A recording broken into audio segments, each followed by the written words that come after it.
Me llamo Verónica, y durante muchos años juré que jamás iba a contar esto porque todavía hoy me cuesta dormir cuando recuerdo cómo empezó todo. No fue una historia de apariciones de cementerio ni de sombras inventadas por el miedo. Fue algo más sencillo, más sucio, más real. Empezó dentro de una casa de interés social en la colonia Las Huertas, en Tepic, en el año 2016, cuando mi hermana mayor levantó un altar a la Santa Muerte para salvarse de su marido. Mi hermana, Laura, vivía una vida que desde afuera parecía normal. Tenía 2 hijos, un puesto de comida afuera de una secundaria y un esposo que sabía fingir muy bien frente a la gente. Pero adentro de la casa era otra cosa. Era de esos hombres que no necesitan golpearte diario para arruinarte, porque aprenden a hacerlo con la mirada, con amenazas dichas en voz baja, con noches enteras en las que no te dejan dormir. A veces sí la golpeaba. Otras veces le vaciaba la mercancía del puesto, le escondía el dinero o llegaba borracho a romper lo poco que tenían.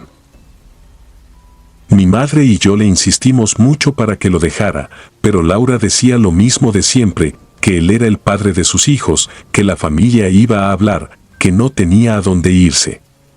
Fue una vecina la que la llevó con una señora del mercado que vendía veladoras, lociones y figuras religiosas. Ahí fue donde mi hermana compró su primera Santa Muerte, una pequeña, de túnica blanca y rostro fino.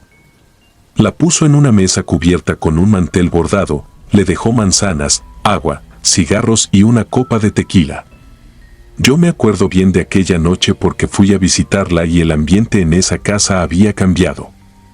No se sentía paz. Se sentía tensión. Como si algo hubiera llegado y estuviera escuchando.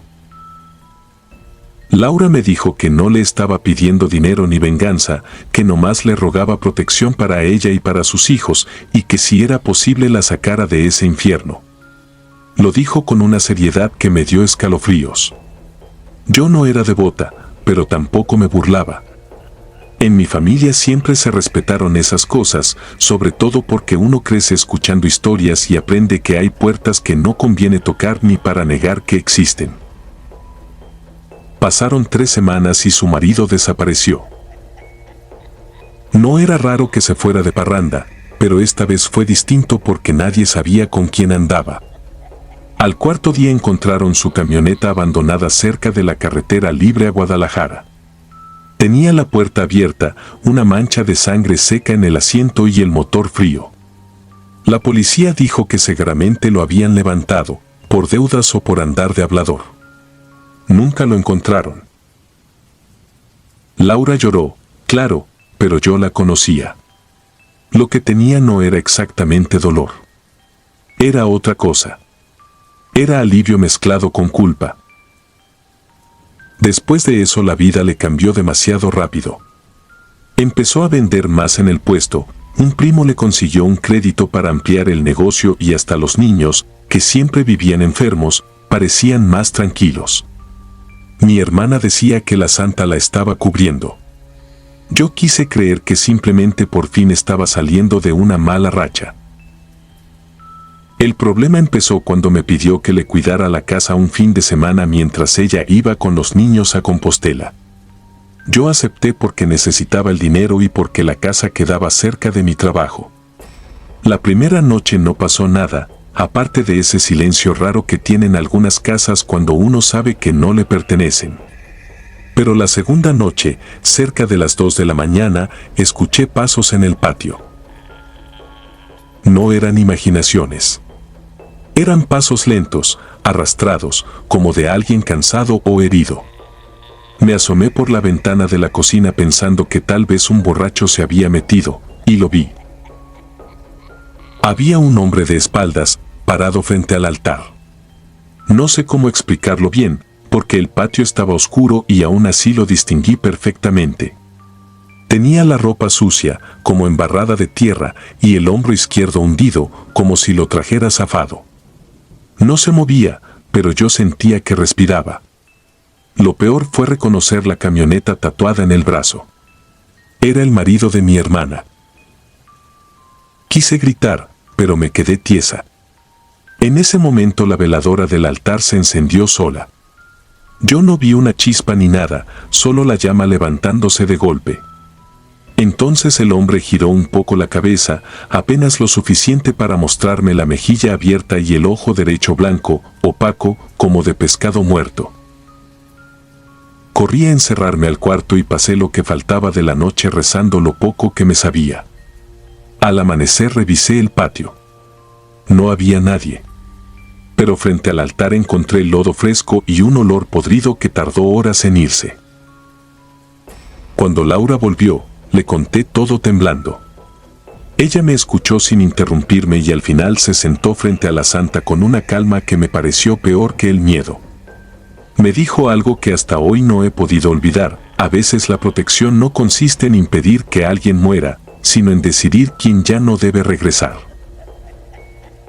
Quise irme de ahí, pero antes de salir vi algo en la base de la imagen. Era un papel doblado, como escondido bajo el mantel. No debí abrirlo, pero lo hice. Era una petición escrita con la letra de mi hermana, de la fecha exacta en que su marido desapareció. No pedía que lo alejaran. No pedía paz. Decía, con todas sus letras, que se lo llevaran para siempre y que ella ofrecía a cambio cuidar el altar mientras viviera. Ese mismo año Laura empezó a deteriorarse. No de enfermedad normal, sino de un cansancio espantoso. Amanecía con moretones en los brazos, como dedos marcados. Decía que soñaba con tierra sobre la cara y con alguien respirándole en el cuello. A veces, mientras atendía el puesto, se quedaba viendo un punto fijo y murmuraba que él seguía afuera, esperando turno. Murió 2 años después, sentada frente a su altar, con la veladora recién encendida y una expresión de terror tan clara que ni en el velorio pudieron cerrarle bien la boca. La familia dijo que fue un infarto. Yo no discutí. ¿Para qué? Nadie me habría creído lo que vi la noche anterior, cuando fui a dejarle unas flores y alcancé a escuchar 2 voces en el patio. La de mi hermana, llorando bajito, y la de un hombre arrastrando las palabras como si hablara con la garganta llena de tierra. Desde entonces no entro a casas donde haya altares de la Santa Muerte. La respeto, sí. Mucho. Más de lo que quisiera. Porque entendí algo que mi hermana aprendió demasiado tarde: hay favores que sí se cumplen, pero nunca salen gratis.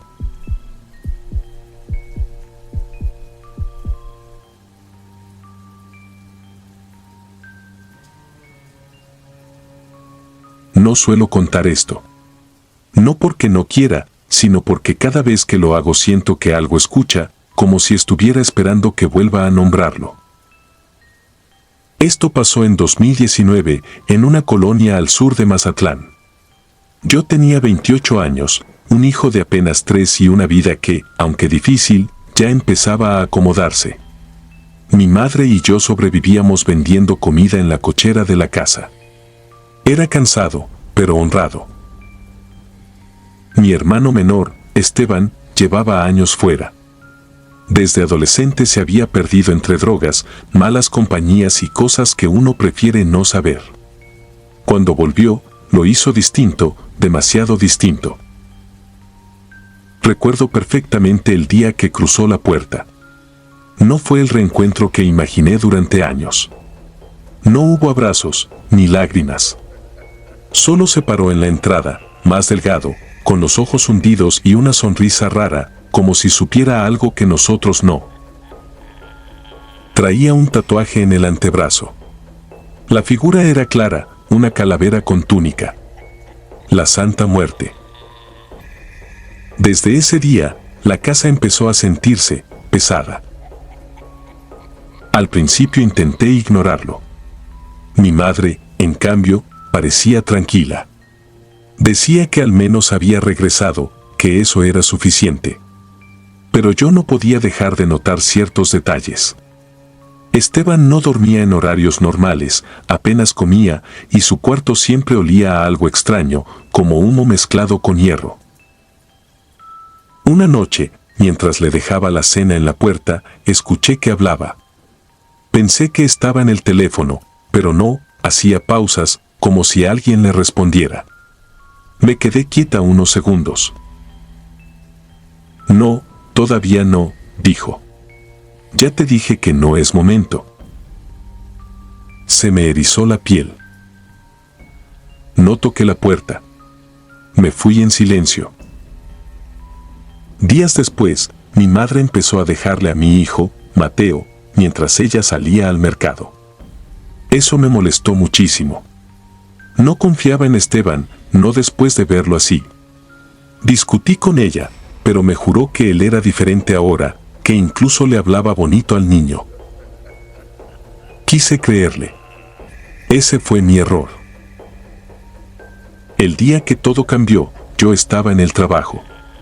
Vendía accesorios para celular en una pequeña tienda del centro. Recuerdo que eran como las 4 de la tarde cuando llegaron 2 policías. Cuando preguntaron por mí, supe que algo estaba mal. No me dijeron mucho en ese momento. Solo que tenía que ir con ellos. El trayecto fue eterno. Sentía el corazón en la garganta, como si ya supiera lo que me esperaba. Al llegar a la casa, vi gente afuera. Vecinos murmurando, algunos llorando. Y entonces lo escuché, un llanto que nunca voy a olvidar. Era mi hijo. Entré corriendo. El olor me golpeó primero. Sangre, demasiada.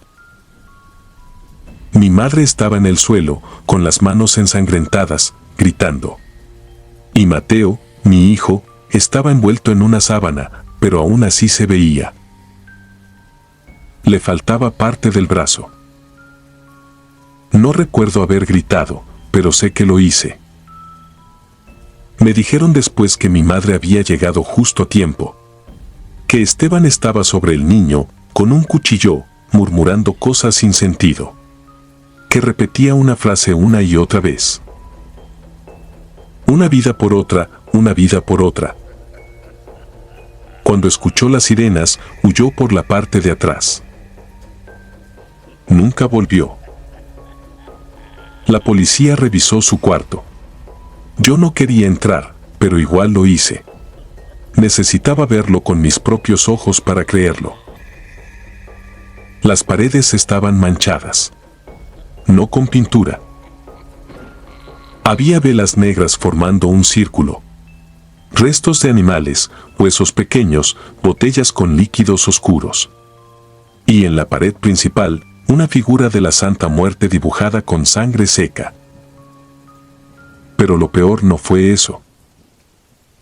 Fueron los cuadernos. Páginas y páginas escritas como si fueran conversaciones. De un lado, la letra de Esteban. Del otro, algo más. No sé cómo explicarlo. No era una escritura normal. Era más firme, más antigua. Leí una frase que todavía me despierta por las noches. Tu tiempo ya está marcado. Pero aún puedes cambiar el nombre. Desde ese día, vivo con una pregunta que no me deja en paz. Si mi madre no hubiera llegado, ¿el nombre que se habría cambiado era el de mi hijo o el mío? Mateo sobrevivió. Perdió su brazo, pero sigue aquí. Creciendo, sonriendo, aunque a veces, en la noche, habla dormido. Dice que un hombre le susurra cosas. Dice que le promete devolverle lo que le quitaron. Y lo peor de todo, es que a veces, cuando lo escucho, juro que esa voz no es la de un niño.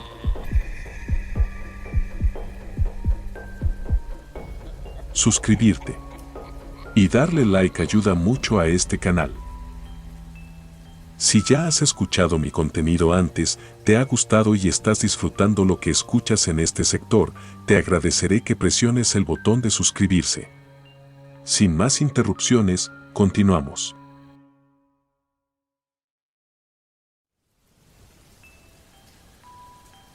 Todo comenzó en el año 2022, cuando aún se respiraba ese miedo que había dejado la pandemia. Yo no era devoto de nada, pero después de haber estado al borde de la muerte por una enfermedad que me dejó semanas aislado, cambié. No fue por fe, fue por desesperación. Recuerdo que empecé a rezarle a la Santa Muerte porque alguien me dijo que cumplía, que no fallaba, pero que siempre cobraba. En ese momento no pensé en eso. Solo quería salir adelante, que mi familia estuviera bien, que no me faltara el trabajo.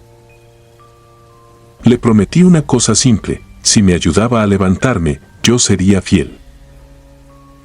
A los pocos días de comenzar con mis oraciones, mi recuperación fue extrañamente rápida. Los médicos no se explicaban cómo había mejorado tan pronto.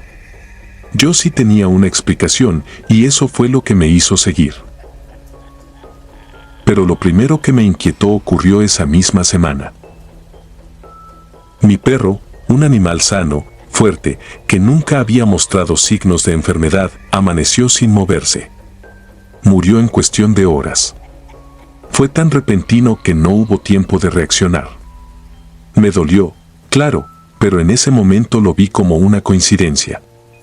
No quería pensar en otra cosa. Seguí rezando. Y entonces empezaron a pasar cosas que no eran coincidencias.